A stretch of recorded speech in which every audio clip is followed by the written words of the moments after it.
अच्छा, बीपीपीवी होता क्या है? बीपीपीवी stands for benign paroxysmal positional vertigo. ठीक है, it is a disorder of the vestibular system of the inner ear.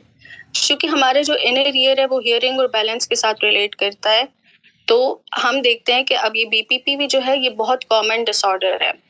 ठीक है, इनर ईयर जो है वो हमारा रिस्पॉन्सिबल है बैलेंस और हियरिंग के लिए।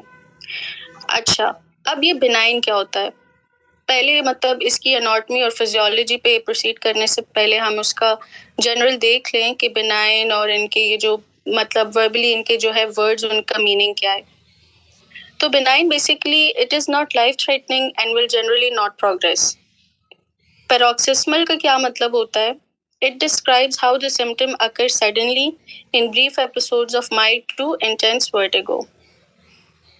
फिर positional का क्या meaning आता है? Position describe how changes in head position causes symptoms. These positional changes may be looking up and down, laying down, or rolling over in bed or sitting up quickly. Vertigo. Vertigo is used to describe the sensation of movement or spinning that occurs following a position change. अच्छा, अक्सर हम लोगों ने आप लोगों में से अक्सर ये लोगों ने एक्सपीरियंस किया होगा, हम ऐसे लेटे हों अचानक उठते हैं तो हमें चक्कर सा आ जाता है, हम बैठ जाते हैं, गिर जाते हैं। या कभी ऐसा होता है कि अक्सर हम जब ऊपर कैबिनेट खोलने के लिए या कोई ऊपर वैसे ही हम देखें तो हमें ऐसे चक्कर वगैरह आ जाते हैं। ठीक है, या कभी हमें ऐसा फील होता है कि हम एक साइड पे गिर रहे होते हैं, तो ये बेसिकली बहुत कॉमन डिसऑर्डर है, तो ये इसको हम बीपीपीवी कहते हैं। इसकी एनाटॉमी क्या है? Anatomy of बीपीपीवी. The vestibular system of the inner ear is made up of two organs called utricle and saccule, और इसमें 3 semicircular canals होते हैं। ठीक है, सेमीसर्कुलर कैनाल में एक पोस्टीरियर, इंटीरियर और हॉरिजॉन्टल होता है। अच्छा, ये आप लोगों में से काफी लोगों के माइक ऑन है और बहुत से लोगों की वीडियोस भी ऑन है, ये काइंडली प्लीज बंद कर दें।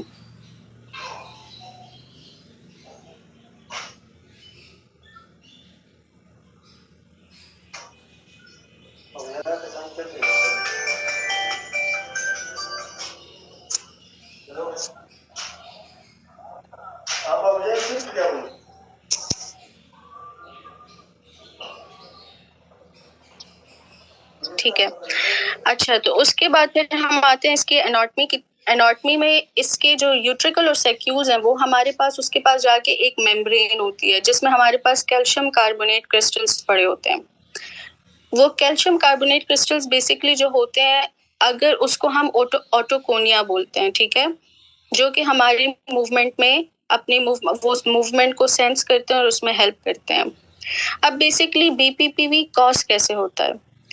ये जब हमारे यूट्रिकल और सैक्यूल के पास जो मेम्ब्रेन है उसमें क्रिस्टल्स पड़े होते हैं, ठीक है, तो अगर हम अपना हेड मूवमेंट वगैरह करते हैं तो हेयर सेल्स जो है उसको डिटेक्ट करते हैं, फिर वो सारा जो है क्रेनियल नर्व 8 के थ्रू ब्रेन की तरफ सिग्नल्स जाते हैं और हमारी वो बैलेंस और कोऑर्डिनेशन सही रहती है। लेकिन जब अगर किसी चीज उसमें डिफेक्ट आ जाता है, वो बेसिकली किस चीज से आ जाता है, बहुत कॉमन इसकी वजह हो सकती है। लाइक आप लोगों ने ईयरफोन्स लगाए हो, या अगर आप एक ही पोजीशन में बहुत ज्यादा लेटे हुए हैं, या इसकी वजह से भी हो सकता है कि अगर आप कोई डेंटल काम आपका हो रहा है तो उसमें आप एक ही पोजीशन में लेटे होते हैं ना, तो उसकी वजह से भी हो सकता है बेसिकली इनर ईयर में जो डैमेज आ जाता है, या कोई आपकी सर्जरी हुई है इनर ईयर की तो ये उस वजह से हो सकते हैं। तो उसमें होता क्या है कि ये जो हमारे ऑटोकोनिया होते हैं, जैसे कि मैंने आपको पहले भी बताया कि ऑटोकोनिया जो है ये कैल्शियम क्रिस्टल्स होते हैं, हमारी जो यूट्रिकल और सैक्यूल के पास मेम्ब्रेन है उसमें पड़े होते हैं। ठीक है, तो ये जो है अब ऑटोकोनिया जो है वो डिसलॉज हो जाते हैं, डिस्प्लेस्ड हो जाते हैं और मूव करते हैं सेमी सर्कुलर कैनाल की तरफ। तो ये जब वहाँ पे इनकी मूवमेंट हो जाती है सेमी सर्कुलर कैनाल की तरफ, तो ये फिर जो है फॉल्स सिग्नल देते हैं ब्रेन को और इसकी वजह से वर्टिगो कॉज होता है। ठीक है, अब ये स्लाइड जो है व्हाट कॉजेस बीपीपीवी, तो इसको हम रीड करते हैं। बीपीपीवी occurs when the otoconia becomes dislodged membranes in the utricle and saccule and collect in the semicircular canals. When the head moves, this causes the displaced otoconia in the semicircular canals to move. This movement of otoconia sends a false signal to the brain and causes vertigo. Acha, what causes BPPV? BPPV is more likely to occur over the age of 50 and in most cases a result of age-related degeneration of vestibular diseases. अच्छा, ये 50 plus वाली as में तो common है, लेकिन ज़रूरी नहीं है. अक्सर कभी कभार जो है ये 30 एज में, 25 एज में भी हो सकता है. मतलब इसकी कोई एज स्पेसिफिक नहीं है, लेकिन ज़्यादातर ये बूढ़े लोगों को ज़्यादा होता है. अच्छा, जैसे कि हमारी जो हड्डियाँ हैं टाइम के साथ उनको वो ब्रिटल हो जाती हैं, वीक हो जाती हैं. सिमिलरली ये जो कैल्शियम क्रिस्टल्स पड़े होते हैं हमारे मेम्ब्रेन में, तो वो भी टाइम के साथ जो है वो भी जो है कमज़ोर हो जाती है, ब्रिटल, वीक हो जाती हैं. अदर कॉजेज इसकी क्या आ जाती हैं? Mild to severe head injury, surgery causing trauma to ear, excessive dental work, migraine, other vestibular abnormalities. ये जो है हमारे इनर ईयर का स्ट्रक्चर बताया हुआ है. ठीक है, कॉक्लिया है, कॉक्लिया के साथ हमारे पास सेक्यूल और यूट्रिकल आ जाते हैं. इसमें फिर अगर आप देखें तो सेक्यूल और यूट्रिकल के साथ मेम्ब्रेन है, वहां पे एरो दिया हुआ है, नीचे छोटे छोटे क्रिस्टल्स हैं. अच्छा, इसमें किसी ने पूछा भाई कॉटन बड यूज करने से हो सकता है? जी, एक्चुअली मुझे भी पिछले दिनों अराउंड 2 मंथ्स अगो मुझे भी ये प्रॉब्लम हुई थी सिमिलरली. लेकिन मुझे भी डॉक्टर ने जब बताया था तो उन्होंने मुझसे पूछा था कि मैं कॉटन बड ज़्यादा यूज़ करती हूँ या अगर मैं एक साइड पे ज़्यादा लेटी होती हूँ.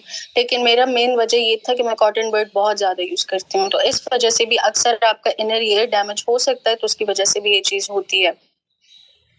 अच्छा, अब इसमें सेमी सर्कुलर कनाल में एक एंटीरियर कनाल है, पोस्टीरियर कनाल है, हॉरिजॉन्टल कनाल है. अच्छा, अब ये जब यहाँ पे आप देख सकते हैं छोटे छोटे क्रिस्टल्स हैं, ठीक है. इसमें जब ये क्रिस्टल्स डिसलॉज हो जाते हैं, अपनी जगह से वो चले जाते हैं सेमी सर्कुलर कनाल में, तो उस वजह से हमें बीपीपीवी की सिम्टम्स होते हैं, लाइक वर्टिगो हमें फील होता है. लेकिन अब हमें पता कैसे चलेगा कि ये हॉरिजॉन्टल कैनाल में गया, पोस्टीरियर कैनाल में गया या एंटीरियर कैनाल में गया? तो बेसिकली इसके हम फिर फर्दर टेस्ट करते हैं. पहले हम इसकी डायग्नोसिस के लिए एक डिक्स हेल्पाइक मैनूवर करते हैं. अगर उससे ये डायग्नोज हो जाता है, फिर फर्दर हम देखते हैं कि उसमें ये किस कैनाल में है. ठीक है, वो भी हम आगे डिस्कस करते हैं. अब इसकी टाइप्स क्या हैं बीपीपीवी की? तो बेसिकली बीपीपीवी की 3 टाइप्स आ जाती हैं. 3 उसमें क्लासिफाइड हैं. पहला वही कि किस सेमी सर्कुलर कैनाल में गया, एंटीरियर में, पोस्टीरियर में या हॉरिजॉन्टल में. दूसरा ये है कि whether it is free floating या वो जो है मेम्ब्रेन के साथ अटैच है.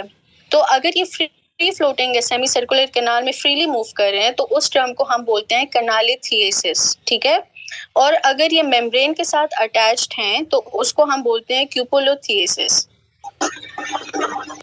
फिर इसमें एक आ जाता है, यूनिलैटरल भी होते हैं, बायलैटरल भी होते हैं. अब इसमें जो सबसे कॉमन टाइप है वो है यूनिलैटरल पोस्टीरियर कैनालिथिएसिस. अच्छा, अब पीपीपीवी के सिम्टम्स क्या होते हैं? Brief episodes of vertigo. Vertigo जो है वो लेस देन 1 मिनट रहता है हमारे पास. अब क्यूपुलोथिएसिस में क्या होता है कि वो वर्टिगो जो है it can last several minutes, काफ़ी टाइम तक वो रह सकता है. लेकिन क्यूपुलोथिएसिस बहुत रेयर केसेस में होता है. कैनालिथिएसिस जो है वो हमारे पास जो है लेस देन अ मिनट रहता है, और वो it's a very common disorder, और उसकी कॉमन टाइप भी है कैनालिथिएसिस वाली. अच्छा, सिवियर केसेस ऑफ वर्टिगो में हमें नोजिया और वॉमिटिंग भी होती है.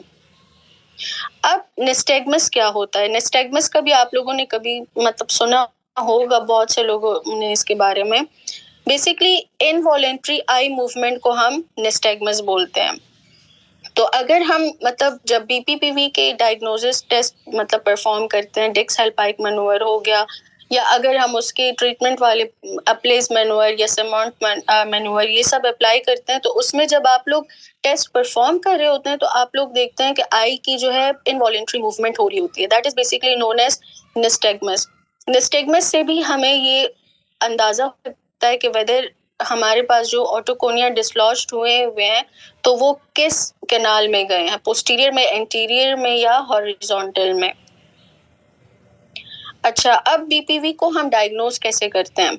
Medical case history, auditory evaluation, vestibulonystagmography test, positioning test to include the Dix Hallpike manoeuvre. अच्छा, ये और तो ठीक है, ये वीएनजी टेस्ट और ये सारे तो जो हमारे फिजिशियंस वगैरह हैं उनका काम है, लेकिन बीइंग अ फिजियोथेरेपिस्ट आप कैसे डायग्नोज करोगे? आपके पास एक पेशेंट आता है तो आपको कैसे पता चलेगा कि इस बंदे को बीपीपीवी है, और आप इसको मतलब और से कैसे डिफरेंशिएट करोगे? लाइक डिफरेंशियल डायग्नोसिस क्या होंगी आपकी? ठीक है, तो आपको कैसे पता चलेगा? तो हम सिंपली इस पे एक टेस्ट परफॉर्म करते हैं। पहले तो आप सुन लेंगे, पेशेंट आपको हिस्ट्री बताएगा कि मैं जब ऊपर देखता हूँ, नीचे देखता हूँ, साइड पे, या अगर मैं उठता हूँ अचानक से मुझे चक्कर आ जाते हैं, बेड पे लेट जाऊँ, आंखें बंद करूँ, चक्कर आते हैं, ठीक है?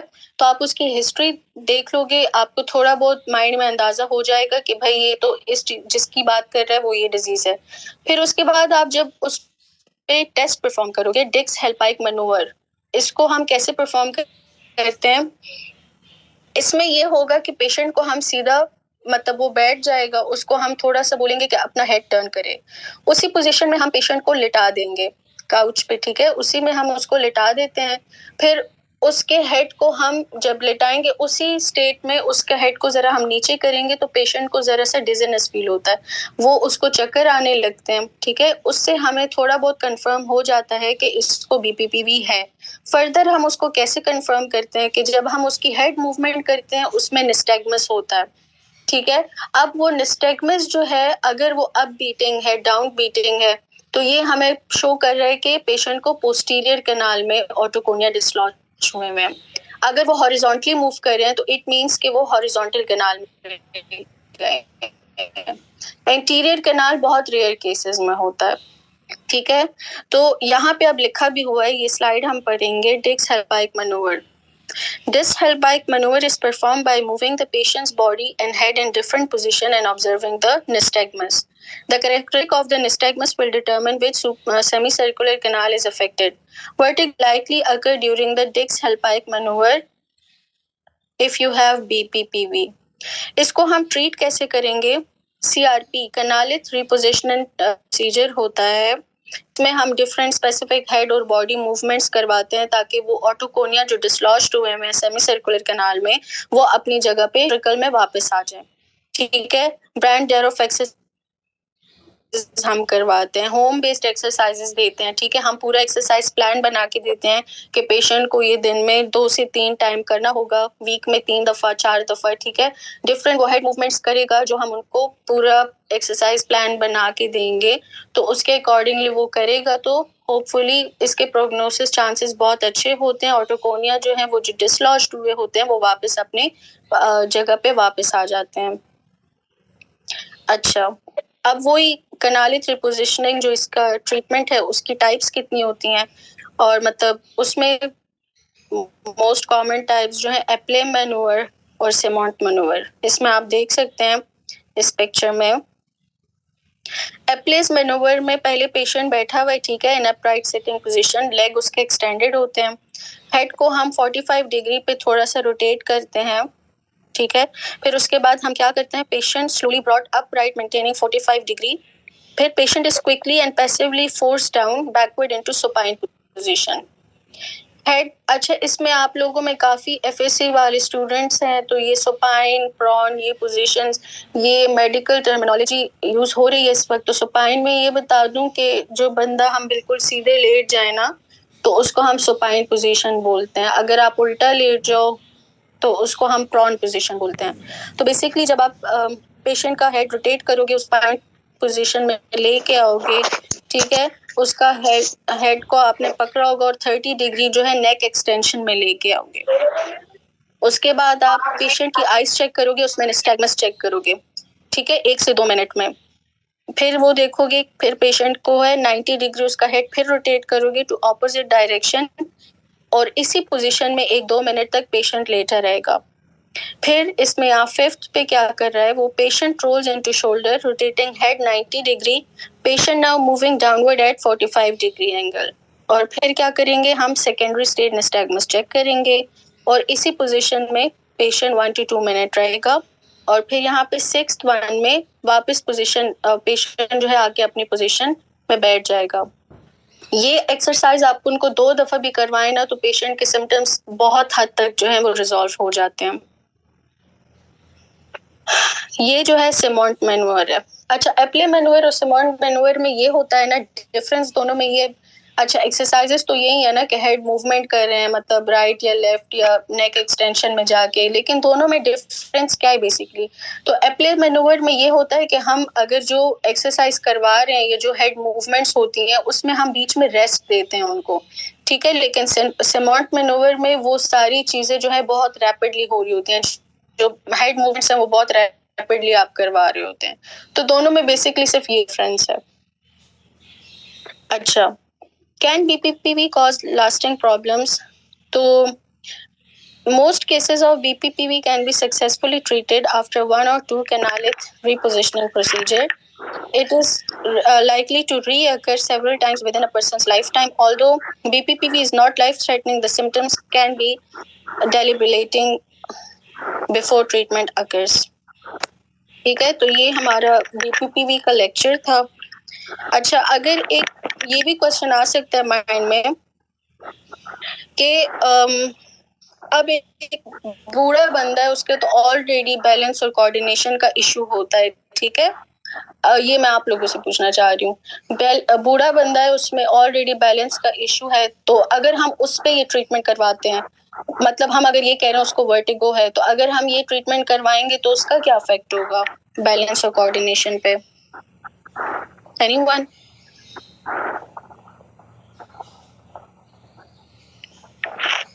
ताजीन फातिमा, आपका माइक ऑन है, प्लीज काइंडली ऑफ कर दें।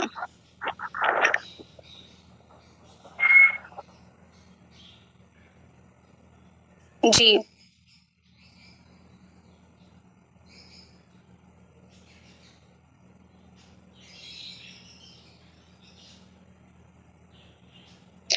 अच्छा, इसमें आई मूवमेंट का पूछा हुआ है, तो आई मूवमेंट पे मैं आपको ये जो मैं लिंक भेजूंगी ना, आपके जो प्रेसिडेंट एकेडमी के, उनको मैं ये स्लाइड्स भी भेजूंगी, उनको मैं 2 वीडियोस भी सेंड कर दूंगी। वो जब आप देखेंगे ना, उससे आपको ये बिल्कुल क्लियर हो जाएगा।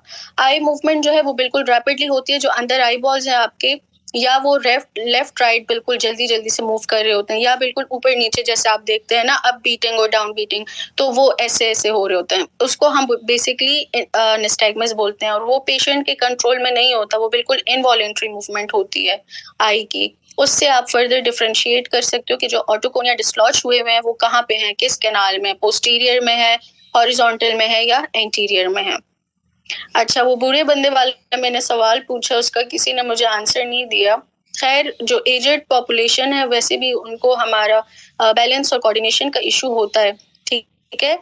अगर तो बैलेंस तो मैंने आपको बताया कि इनर ईयर में हमारा जो इनर ईयर है वो बैलेंस और हियरिंग को कंट्रोल करता है। तो अगर हम उसको भी ये एक्सरसाइजेस वगैरह करवाते हैं, वैसे तो बैलेंस और कोऑर्डिनेशन की अपनी बहुत एक्सरसाइजेस हैं, लेकिन अगर हम उस पे भी ये काम करते हैं तो उसका भी बैलेंस और कोऑर्डिनेशन ठीक हो सकता है उसके साथ। सही?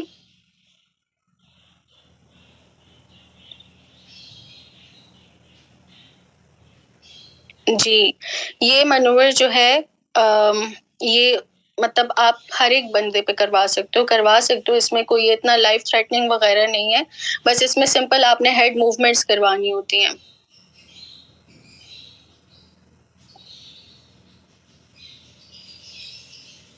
अच्छा, हिबा मजहर, आपने जो क्वेश्चन पूछा है हो सकता है, लेकिन अब उसमें ये है कि आपने फर्दर उसको चेक करना होता है, मतलब उसके साथ और सिम्टम्स देखने होते हैं ना, मतलब आपके पास अब वो आया, उसको कंटिन्यूसली लाइंग पोजीशन में वर्टिगो आ रहा है, तो हाँ ये इशू मतलब हो सकता है, लेकिन आप उसको डायग्नोज करने के लिए आप उस पर डिक्स हेल्पाइक मैनोवर यूज करेंगे, तो उससे आपका ये डायग्नोज हो जाएगा, कंफर्म हो जाएगा आपको कि वो बीपीपीवी का पेशेंट है कि नहीं है।